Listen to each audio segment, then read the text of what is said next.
దీపాన్ని వెలిగించడంలో మనలో స్వార్థం వెంటనే చోటు చేసుకుంటుంది. ఎక్కడైనా ఏదైనా ఒక ధర్మం చెప్పగానే ఈ ధర్మం వల్ల నాకేమిటి లాభం, నా ప్రయోజనం ఏమిటి, నాకు డబ్బు కావాలండి, కొబ్బరి నూనెతో దీపం వెలిగించండి. లేదండి నా శత్రువులు నాశనం కావాలి, ఇప్ప నూనెతో దీపం వెలిగించండి. లేదండి రియల్ ఎస్టేట్లో నాకు బాగా డబ్బు రావాలి, నేను అప్పులు ఇచ్చాను, అప్పులు తిరిగి రావడం లేదు, రుణాలు బాధిస్తున్నాయి, ఎలా, నువ్వుల నూనె, నెయ్యి, ఆముదం ఈ మూడింటిని కలిపి దీపం వెలిగించండి. ఇలాంటి తాంత్రిక సాధనాలు పెరిగిపోవడంతో మనలో మూఢ విశ్వాసాలు పెరిగిపోతున్నాయి. షార్ట్ కట్ మెథడ్స్ ఇలా వచ్చి చేరడంతో నిజమైన అసలైన దీపం వెలిగించాలి అన్న సత్యం పక్కన పడిపోయిందండి, పక్కన పడిపోయింది. ఇది చాలా బాధాకరం.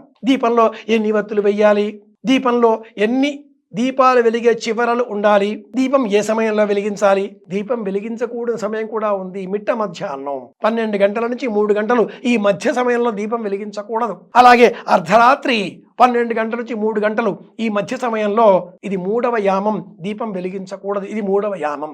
సూర్యోదయం 6 నుంచి 9 1వ యామం, 9 నుంచి 12 2వ యామం, 12 నుంచి 3 3వ యామం, 3 నుంచి 6 4వ యామం. ఉదయము మధ్యాహ్నం రాత్రికాలం ఇలాగే విభజన.